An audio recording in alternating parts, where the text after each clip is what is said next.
Oi pessoal, eu me chamo Briane Mourão, sou professora de matemática e a aula de hoje vai ser para os sextos anos. A gente vai aprender geometria espacial. Vamos dar uma olhadinha aqui. A gente vai observar as figuras geométricas espaciais, que são figuras não planas. Mas vamos dar uma olhadinha nas figuras que a gente já conhece? Vê! Eu tenho certeza que vocês sabem o nome dessas figuras e os objetos que elas representam. Aqui eu tenho um quadrado e tenho um azulejo, né? Então, a gente já sabe que a forma de um azulejo é um quadrado. Eu tenho uma placa de trânsito e é em formato de triângulo. As cédulas do nosso dinheiro são formatos de retângulo. A gente tem aqui uma placa de pare. Essa placa tem o nome de octógono, né? A forma dela é o octógono. Aqui eu tenho o tampo de uma mesa, que se a gente vê nessa perspectiva, está parecendo uma elipse, né? Mas se a gente observar de cima, a gente vê um círculo. E aí a gente tem as formas planas. Só que a gente vai estudar hoje as formas não planas, que ocupam uma posição no espaço. Então, a gente já tem também ideia disso no nosso dia a dia. A bola dos esportes, o chapéu do aniversário, a gente tem as latas dos nossos produtos de supermercado, a pirâmide, o dado, a caixinha da pasta de dente. Então, todas essas formas, elas são formas espaciais e tem um nome matemático para elas. Vamos descobrir mais aqui na frente. Esses vão ser os objetos de estudo dessa aula, tá? E o que são figuras geométricas espaciais? A gente tem uma definição bem formal. Dá para a gente perceber isso no nosso dia a dia, mas aqui a gente tem assim, ó, a geometria espacial corresponde à área da matemática que se encarrega de estudar as figuras no espaço, ou seja, aquelas que possuem mais de duas dimensões.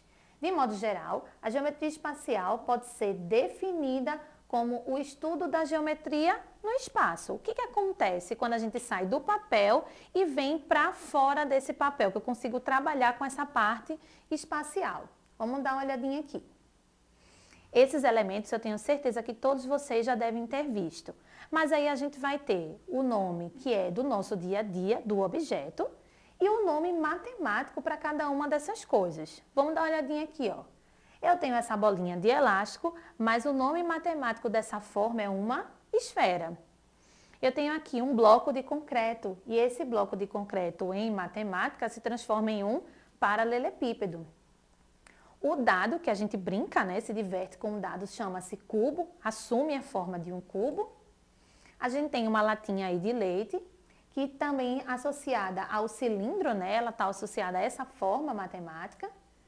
A gente vai ter agora a lembrancinha de aniversário, que está ali sinalizado como uma pirâmide, e o chapéu de festa, que está sinalizado como o cone. Veja que eu coloquei tanto a situação do nosso dia a dia, quanto a forma matemática, para a gente entender que é muito mais perto do que a gente imagina, né? Aqui a gente pode classificar as figuras geométricas espaciais. E a gente vai ter duas classificações. Os poliedros, onde a gente vai ter essas formas apenas com polígonos. O que são polígonos? Ó, a gente vai ver mais na frente, mas dá para perceber aqui. Um cubo é formado por quadrados apenas. Essa pirâmide, ela vai ser formada apenas por triângulos. Então, a gente vai ter esses pontinhos, que a gente vai chamar de vértice, em toda a composição desse poliedro.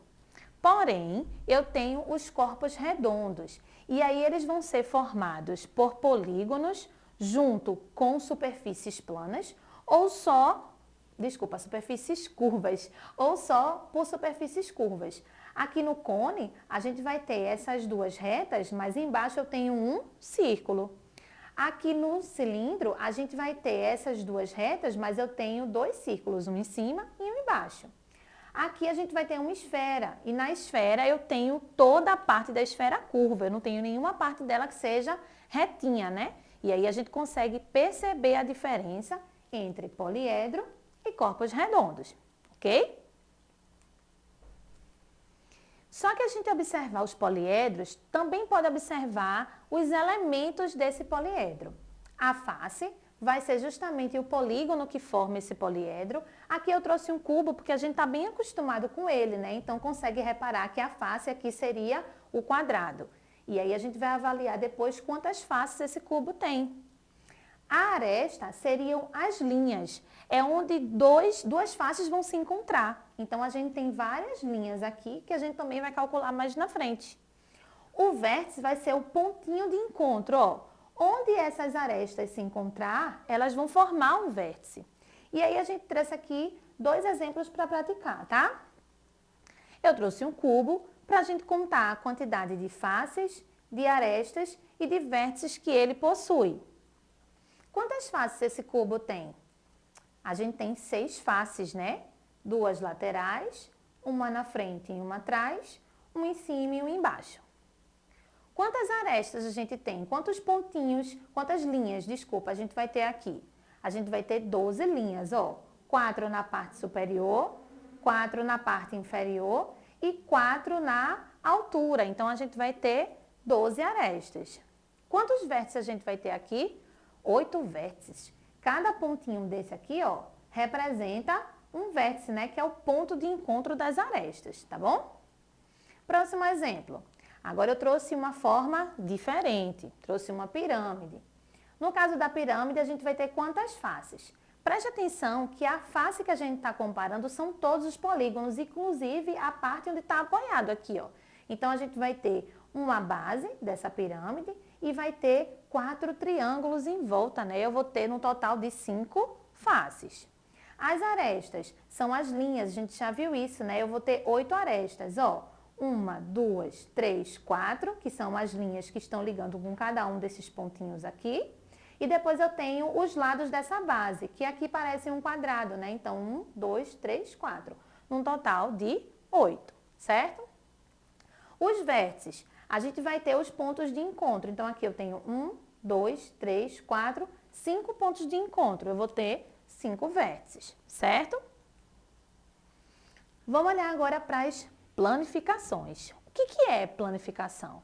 É quando a gente pega uma forma geométrica espacial e consegue representar de maneira plana, consegue abrir essa forma. Olha para cá. Eu tenho esse cubo e a cada passo aqui ele está demonstrando um movimento como se a gente tivesse cortado essa aresta e aberto esse cubo. Aqui a gente tem a planificação desse cubo. E se eu fechar, eu consigo voltar para aquele cubo lá.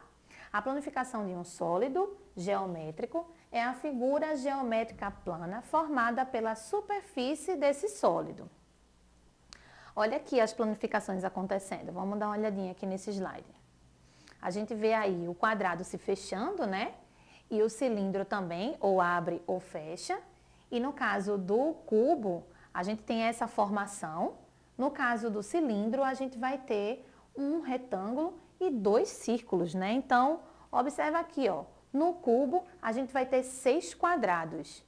No cilindro, a gente vai ter um retângulo e 2 círculos. É isso que a gente chama de planificação. Perceber quais são as formas planas que eu consigo obter quando eu abro essas formas que são espaciais, certo? E aqui eu trouxe algumas planificações para a gente perceber, ó. A planificação da pirâmide, ela nesse caso aqui está sendo composta por um quadrado e 4 triângulos. A planificação do cilindro, como eu falei anteriormente, né, um retângulo e 2 círculos. A planificação do paralelepípedo, aqui a gente vai ter 4 retângulos e 2 quadrados nessa percepção, mas poderiam ser 2 retângulos também, dependendo de quanto for comprido ou estreito essas 2 bases aqui, ó, essas duas figuras, né?